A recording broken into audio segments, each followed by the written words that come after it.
Hey guys, Crispy Bacon here with another build for you. This video will cover one of the strongest Titan PvE builds in the game, and I call it the Tyrant. This build is next in my line of SIVA corruption builds, and this one focuses on having huge burst damage, infinite healing, infinite special ammo, team overshields and orb generation, crowd control, team weapon damage buffs, and rapid super and ability gain. The main feature of this build will be the ridiculously high burst damage when we combine 1-2 punch, Synthoceps, and top tree sentinel. So first let's talk about the required equipment to make this build yourself. In our primary slot we'll be using the exotic pulse rifle known as Outbreak Perfected.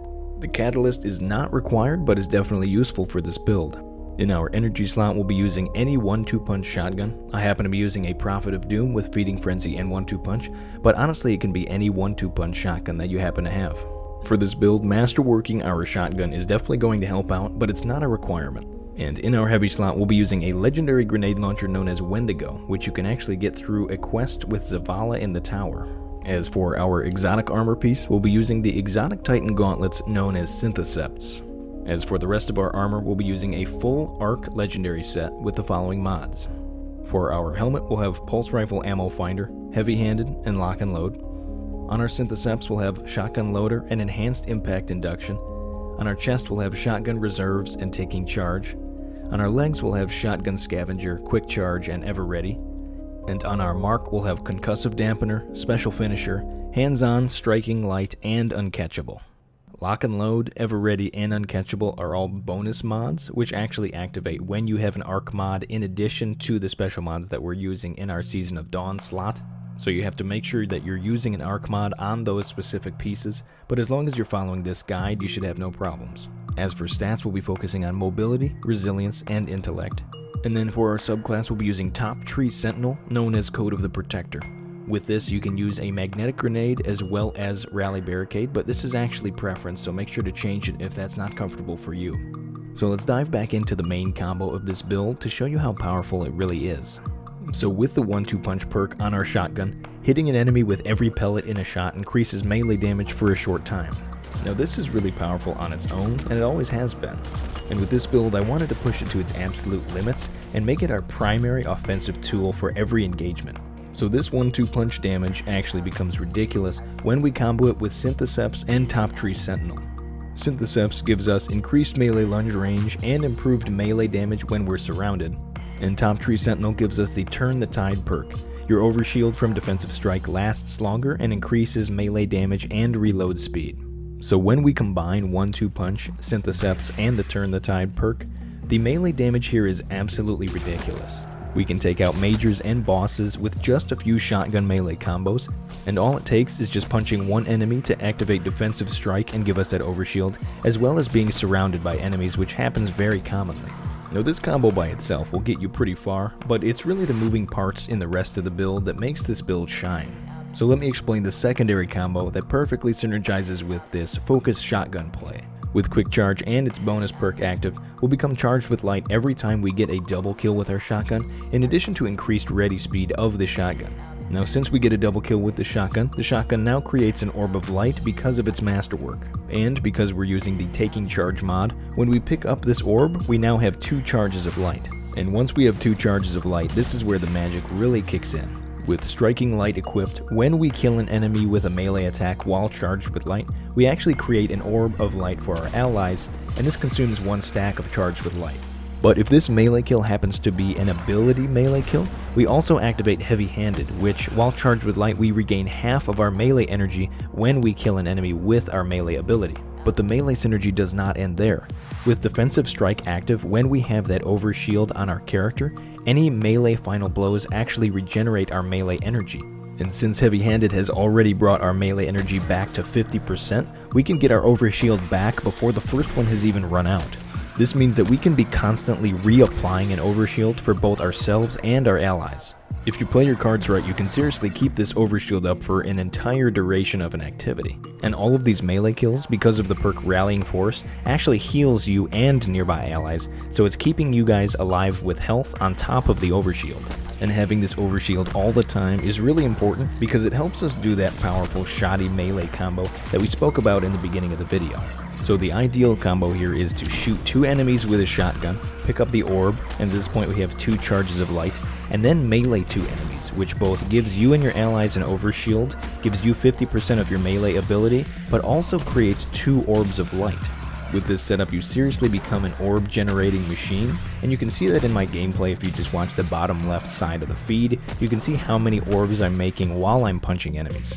But what's crazy is we just covered the melee portion of this build, and there's a lot more to talk about. So we're shooting our shotgun a lot, right? So this would use a lot of ammo. So how are we keeping up with that ammo sustain? Well, essentially we have infinite shotgun ammo, and that's all thanks to 3 mods that we're using with this build. The bonus perk of heavy-handed, called Lock and Load, actually gives us shotgun ammo every time we kill an enemy while we're surrounded.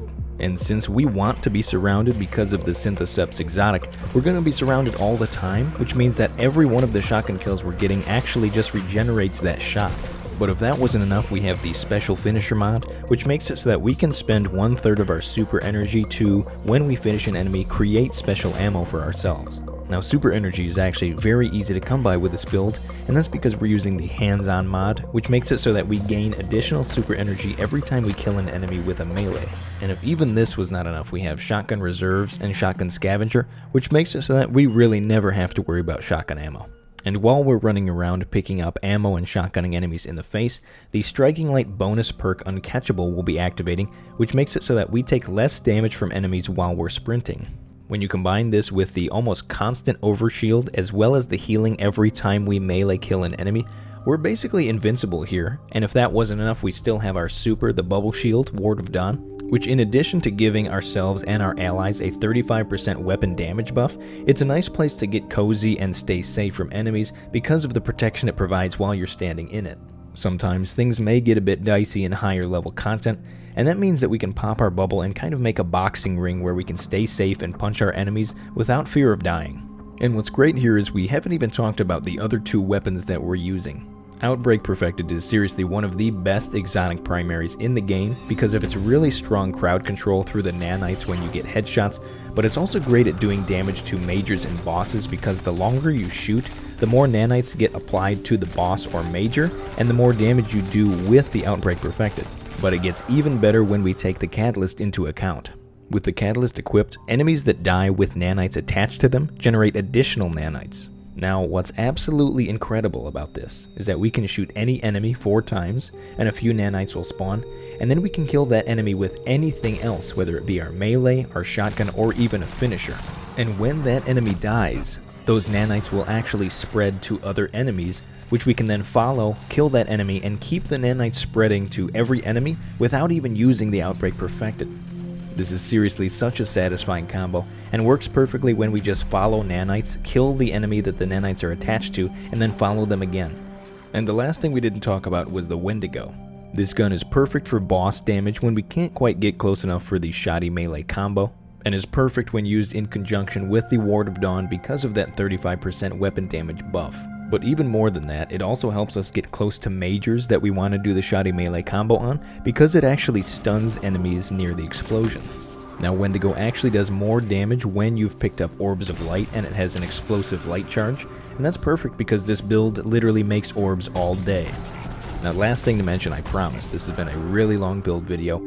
I just want to say, as a little bonus, you can actually use the Synthoceps combined with the offensive Sentinel super if you ever feel like you need to actually pop your super and use it aggressively, because Synthoceps actually makes it so that while you're surrounded, the melee attacks in your super actually do more damage, which can definitely help out in a pinch. Another great part of the setup is that with enhanced impact induction, whenever we cause damage with a melee attack, our grenade cooldown is greatly reduced, and since this build is all about meleeing, we will basically have our grenade as much as we want it.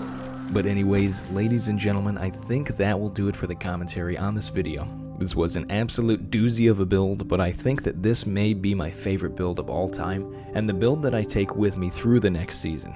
This upcoming Tuesday, we'll be getting a glimpse into the future of Destiny and this franchise, and I just want to say how thankful I am for this game and this community and all of you at home that are supporting this channel and these builds. There are so many creative minds out there that appreciate this sandbox that we've been given, and I love talking to all of you both in the comments as well as in our Discord.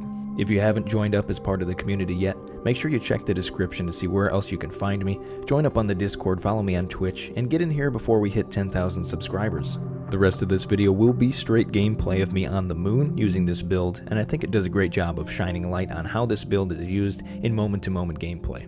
Again, one more time, I just want to say how thankful I am for all of you at home watching, and thank you all so much for the support. I'm really looking forward to the future. As always, thank you so much for watching, and have a good one.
We thank you, Guardian, and we will never forget.